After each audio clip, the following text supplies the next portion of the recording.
ازاي تقدري تجذبي اي راجل ليكي ومن اول لقاء بينكم. هو ده موضوع الفيديو بتاعنا النهارده. انا ليه عملته؟ لسبب مهم قوي. معظم الزيجات بتبقى عن طريق الاهل، يعني بيبقى جواز صالونات.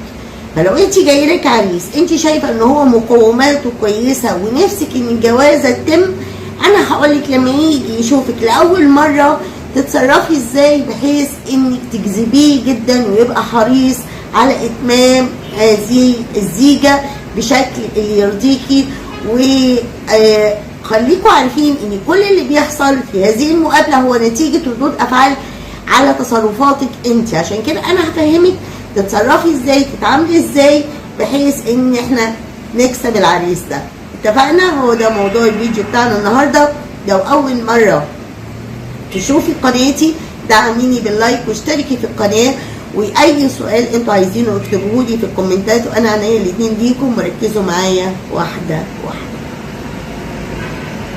بصوا حبايبي، لو انت في عريس جايلك طبيعي جدا انك هتفكري انك تهتمي بكل التفاصيل، وده مهم جدا. يعني ما ينفعش يجي يلاقيكي شعرك مش مهذب، ولو محجبه لابسه الطرحه اي كلام، او لابسه الوان مش لايقه على بعضيها، او حاجه مبينه قوي ديفوهات جسمك. مفيش جسم ما فيهوش ديفوهات، لكن الشاطره والذكيه اللي هي تعرف تنقي اللي لايق عليها ويداري العيوب اللي في جسمها. عارفين الضوافر دي هو مش هيشوف حاجه غير وشك ايديكي، ضوافرك ما يبقاش اثار الصابون على ايدك، تحطي كريم ولا ايدك مقشفه كده. الراجل بيحب بعينيه والست بتحب بودنها. فلما هو يشوف صوره جميله انيقه عارفه تلبس ازاي، لان شوفي تفاصيلك الصغيره بتعبر عن شخصيتك. اللبس واهتمامك بنفسك اللي هو المظهر الخارجي ليكي ده بيدي رسائل كتير جدا للراجل انك انسانه بتحبي الجمال، بتحبي النظافه، بتحبي العنايه. ادام قادره تهتمي بنفسك يبقى طبيعي هتقدري تهتمي بيه، وهتبقي حاجه رائعه، مش حاجه، انسانه وروح رائعه موجوده معاه في بيته. كمان مفيش مانع لو الحوار اخد وعطى كده، وخلال القعده تلفتي نظره انه عجبك قوي، مثلا ان البدله اللي لابسها شيك او لونها لايق عليه، او نوع الساعه اللي لابسها دي حلوه قوي ومميزه، وده بيدل على انك انت بتحب تقتني امور جميله. شوفي اللقاء بيخلص وبيفضل الكلام الحلو ده عالق في الذهن، والراجل بيحب يسمع زي ما انت بتحبي تسمعي. اتفقنا؟ الملحوظه الثانيه، كوني بشوشه. كئيبه وبومه قاعده كده هيتخنق الراجل. لازم يحس ان شريكة حياته اللي هو مقدم على الجواز بيها انسانة مليئة بالحيوية، انسانة مرحة، عندك شغف بالحياة، دمك خفيف. لكن في فرق بين انك تبقي مستسخفة، يعني بتضحكي على الفاضية والمليانة، واني تعرفي امتى تضحكي وامتى تسكتي، لكن طول الوقت يكون وشك بشوش، في طاقة ايجابية، في روح حلوة. مش معاه هو بس، يعني هو اكيد مش جاي لوحده، لا، تبقي لطيفه مع الكل، مع ابتسامه جميله، تبقي تشاعي في المكان، يحس انه نفسه يرتبط بيكي وانك تنوري بيته. تمام؟ لكن تعمليه برزانه، يعني ما بين الحكمه وما بين خفه الدم. لازم يحس انك رزينه، بتعرفي امتى وفين تضحكي، امتى تسكتي، امتى تستمتعي، امتى تردي بجديه. الامور دي كلها محتاجه سنس عالي واحساس عالي منك، وانت ذكيه انا عارفه. ده مهم قوي. هتيجي تقولي لي انا بحب اكون على طبيعتي. طبيعتك اوكي، انا عايزه طبيعتك قدام الراجل ده ما يتخضش منك. يعني طبيعي لما يجي يتقدم لك، او حتى المقابله اللي بتحصل قبل ما يجي البيت، بتطلعوا بتاكلوا حاجه، بتشربوا حاجه، في وجود بابا او مامته ومامتك كده. يعني يا ريت وانت قاعده تقعدي زي الملكه. عارفه الملكه فارده ظهرك هانم، قاعده زي سيدات المجتمع.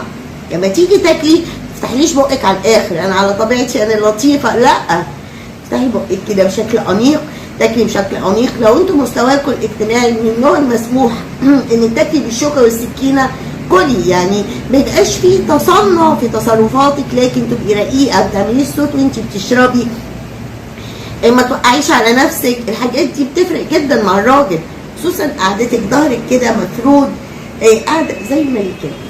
تمام. طبعا هو هيتكلم، لازم هو بيتكلم استمع ليه باهتمام شديد.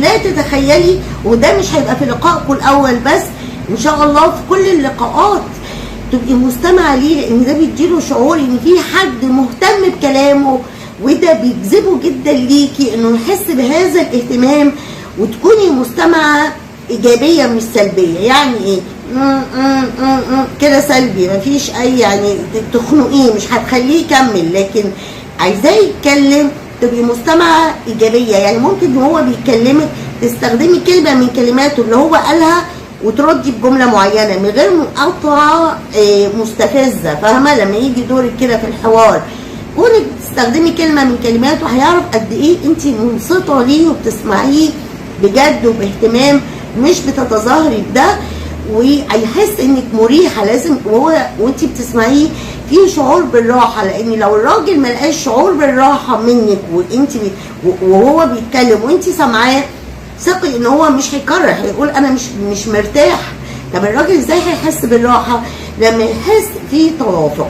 لو شفتي اي نقطه انت مش مناسبه ليكي، حتى لو ما تطرحي وجهه نظرك، اطرحيها من باب ان هي مش هو ده ومفروغ منه، لا تطرحيها من باب طب ايه رايك لو كذا، بحيث انك تكتشفي المنطقه المشتركه بينك وبينه في وجهه نظر مثلا معينه اتطرحت في النقاش.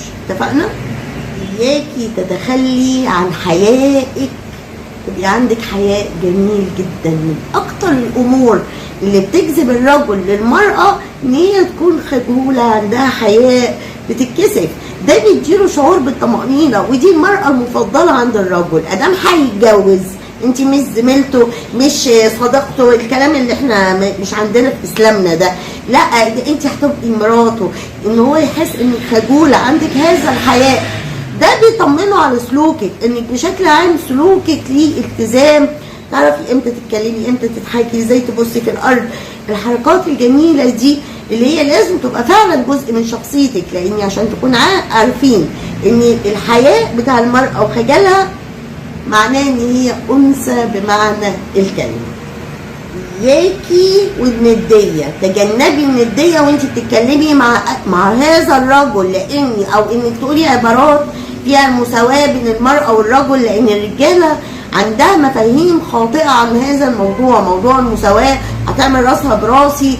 تجنبي ده، تجنبي ده. لازم تتحلي بالذكاء. الست تقدر تاخد كل اللي هي عايزاه من راجلها بالاسلوب، بالطريقه، بالتحايل على الامر، وده مش غلط، مش غلط. لازم يكون عندك لباقه. فتجنبي النديه وراس براس، الكلام ده ما ينفعش خالص. اياكوا الصوت العالي مهما كان الموضوع. الصوت الواطي الرقيق اللي هو يعني ده بيدل على انوثتك. هيلاقي واحده بتتكلم بصوت عالي قدامه وهم مجرد بيتعرفوا مع بعض، يعني مش لازم تكوني بتزعقي ولا بتتخانقي، لكن طبقه صوتك عاليه جدا، ثقي ان ده هيخوفهم. ما لو اتخانقنا هتفرجي عليا الناس. فخدي بالك من طبقه صوتك دايما مع شريك حياه. زي ما قلت لكم ان طبقه الصوت الرقيقه من المراه بتعبر عن انوثتها، وكل ما صوتك عالي ثقي ان ده هينفر الرجل. ما بيحبش الستات اللي صوتها عالي.